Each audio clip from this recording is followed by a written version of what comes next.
Well, good morning, folks. It's Richard Gene the Fishing Machine right here. Currently, it's a little overcast, a few puffies in the sky, 30% chance of rain for later on this evening. Water temp, well, is about 86 degrees on top. Today, we're going to be fishing with one of my favorite baits, one of my go-to baits in the summertime, in the springtime, in the fall, and in the winter. And that's a baby brush hog made by Zoom. Baby brush hog. I'll pull one of these out of the pack right here. Now this color to me is better than just a green pumpkin. Okay, this is called Green Pumpkin Magic. And it has some gold metal fleck in this bait right here. Makes a big difference as far as the appearance or the color of it in the water. I catch a lot of fish. I used to catch a ton of fish in tournaments with this bait. But somewhere along the video, I'm going to show you how I modify this bait to, I guarantee you'll get more strikes with this bait if you'll modify it in the way I'm fixing to show you. This is no joke. This is one of the best baits, I feel, on the market. And it always will be a great bait to catch bass on. So let's get into it. We're going to start right here on this point. Should be some fish in here. I pulled up on it a while ago, seen a few shad, small schools of shad. So there should be some fish off the edge of this break line in 10, 12, 13 feet of water. But we'll see. It's a good starting point. Great time of the year for points. Hey, let's do it. Whoa! All right, folks, I'm going to show you the equipment that I'm going to use. First, the rod and reel. This is a H2O Express rod, 6.5 feet long, 6'6", medium action. Now, when they first started building these rods right here, they built them extremely light. This is an old rod. This is, like I said, one of the first, lightweight. But yet this rod right here has the perfect backbone for this type of bait, for this style of bait, in my opinion. And I'm using a 7:3-1 gear ratio cadence reel. It's lightweight. With the combination of these two, it feels like a feather in your hand. You can fish with this all day long and not get tired. Uh-oh. Look yonder, I see some rain coming. Oh my goodness. But anyhow, the way I have this rigged up, this is a 1/8 of an ounce bullet weight. Now,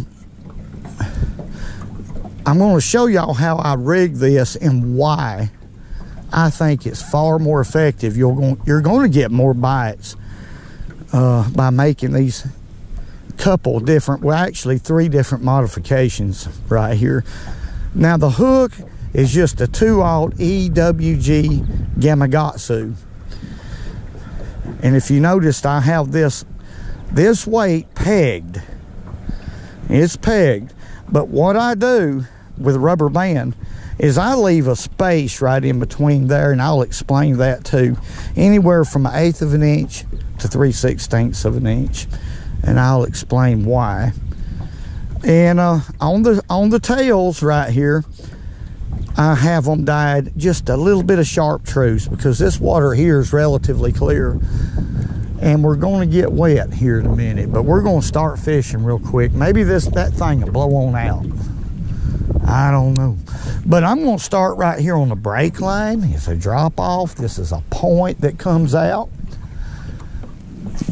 And on top of the shallow side, there's a little bit of grass. Little bit of grass. And I'm going to work this bait, pull it down this drop. I'm going to slide it like that. And sometimes I'm going to hop it. I'm going to do little bitty hops and maybe jerk it up like a jig, hop it a few times and let it fall back. Whatever way you want to fish this bait is correct. You cannot fish this bait rigged and modified the way that I have it wrong.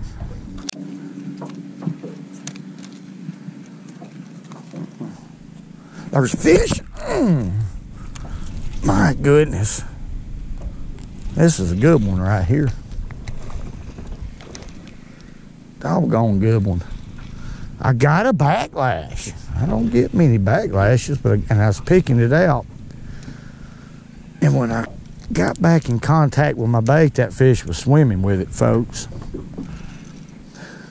That's a good bass right here to start it off with.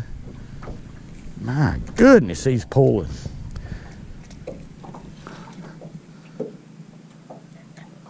Look here, what a fish. Looky here, what a fish. That's the way to start it off. There ain't no doubt about it. No doubt in my mind about it.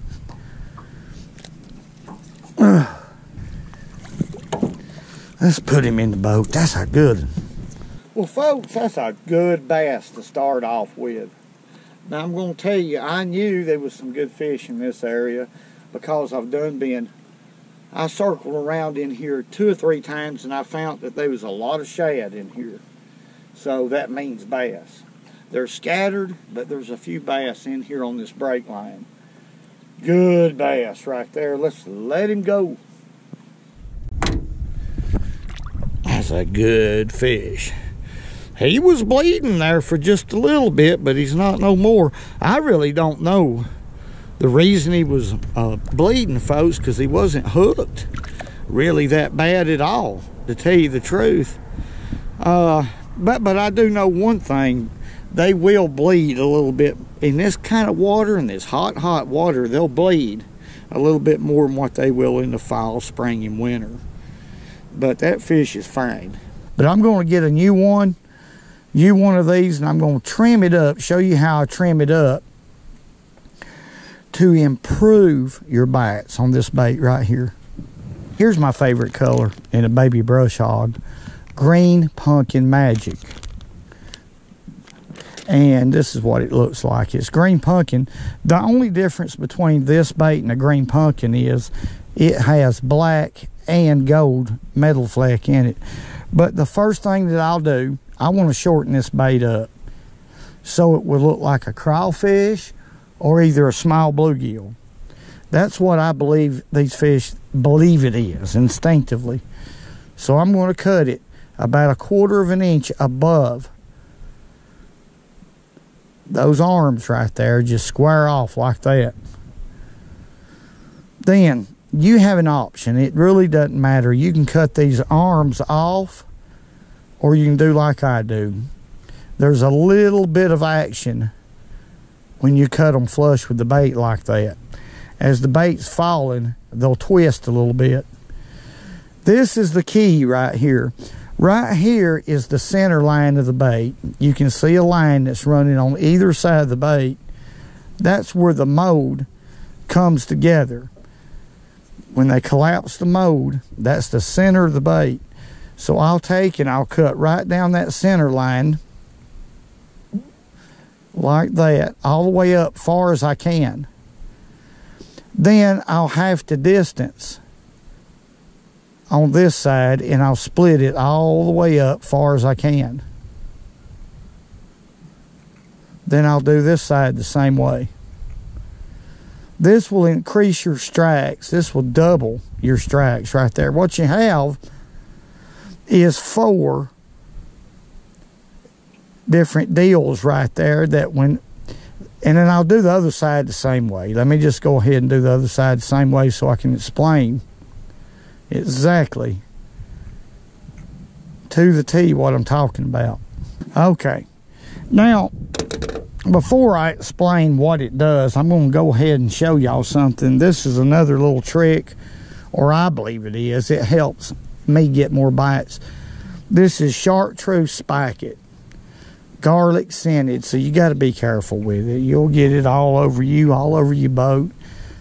Now the water clarity here is 2.5 feet, maybe 3 feet. It's pretty clear. So in clear water, I just barely dye that tail like that. Now if the water was muddy or or let's say dingy, not muddy, I would dye it farther up the tail to create more flash, but just a little bit in this clear water, in my opinion. Okay, let's rig it up on this hook. Okay, this is a 2/0 Gamakatsu. That's my favorite size for these little baits right here. A 1/0 is a little bit small. But what I'll do, instead of going through the center, I'll exaggerate to the back side of the bait, like that, and then come through down about 1/4 of an inch and then bring the bait back through, or the hook back through, excuse me.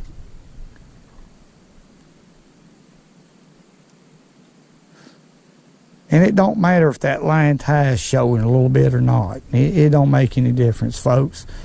And then I'll gauge it. By what I mean by gauging it is, I'll flush this with the other side of the bait like that. And then you can see your entry point right there, and I'll come straight through like that and let the hook lay on the other side of the bait. Then I'll take it and text pose it just a little bit, or skin hook it. They're called both. That way you don't have to set the hook very hard. It don't take much of a hook set to drive that point home. And then also right here, like I said, about 1/8, slide that down to about 1/8 of an inch or 1/4. I've always had better success if I'll leave 1/8 of an inch or 1/4 of an inch in between the bottom of my bullet weight and the line tie. See, it's real limber right there. It gives this bait a lot better action. And also, you don't miss near as many fish. I land a lot more fish like this. That gives it a lot better action. Actually, this is a big fish bait. Now, what makes this bait so effective is that when it hits the bottom, all these appendages that we've created looks just like a jig. They'll open up and flare up, and then right here is just like a trailer on a jig. These will be moving too. And then I'm going to tell you what, that is what generates a strike from a bass. When you're fishing with a jig and port combination, or a jig and a plastic chunk, that's what generates the bite. When that bait hits the bottom and the skirt flares out, and then your trailer is also moving simultaneously, that's what creates that bite. This bait right here fishes similar to a jig, and you'll get a lot of bites on it, more than you will a jig. See, I'm in 9.4 feet of water, and as you can see, right here is the edge of the grass line. I'm just fishing out here parallel now because the bite's a little bit tough, so I'm wanting to present this bait to as many of these fish as I can. Well, he's not big as I thought he was now, but he ain't a bad one. I don't complain. I'm getting bit. Ooh, actually, that's a good fish right there. Let's wet the deck so we don't hurt. I do that so I don't hurt their slime coat. That's a fat son of a gun. Is he not? Chunk. Let's let him go. I tell you, I'm lucky I hadn't got rained out yet. I'm gonna try to catch a couple more. Whew, I'm craving a tater.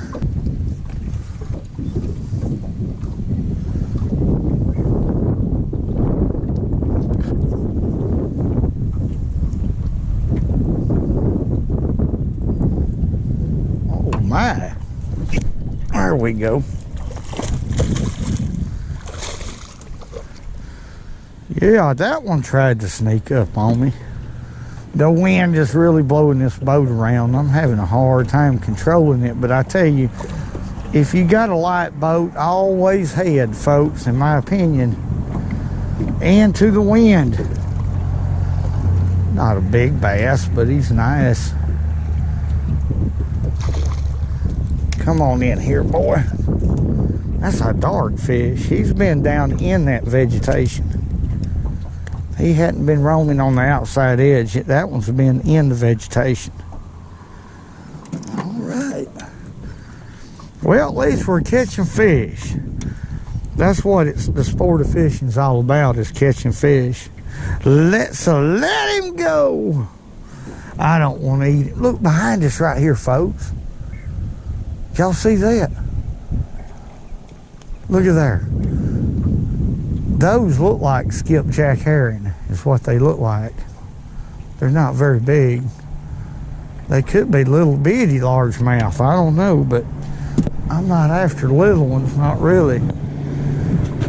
But anyhow, let's let him go right here. There he goes. Them old monkey-nosed dog things come in there and they tore my whole backyard up. I don't use toothpicks and stuff like that, screw-in weights and all that stuff. I'll show you right here. This is a rubber band right here. And what I do, here's some 4-pound test line right here. What I do is I get a rubber band and I go from the bottom of the bullet weight. And well, first of all, I run this through the bullet weight like this. After I put the bullet weight on and tie my knot in my hook, then I capture that rubber band with this other end and then run it through there again and then pull it. Stretch the rubber band and pull it through there. That's what I use right there. And the reason why I do, it keeps from scarring your line. A rubber band like that will allow you to retie your knots often. You can just pull it up after you catch a fish or two, if they're good ones, and retie your knot and then pull it down.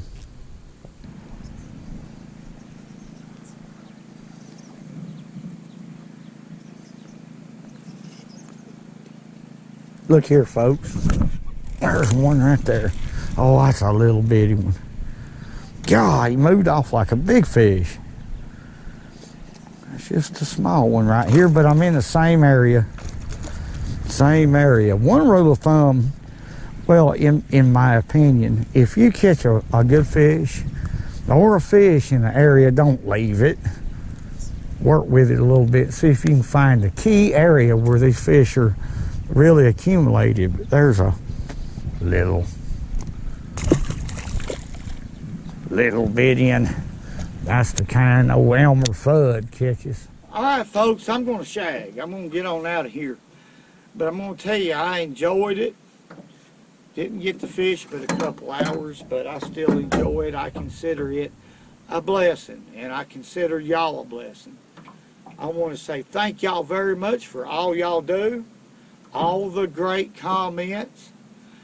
Thank y'all for sharing a couple hours, well, really just a couple minutes, out here with me, here in the doggone great outdoors that God created for us. God bless each and every one of y'all. Hey.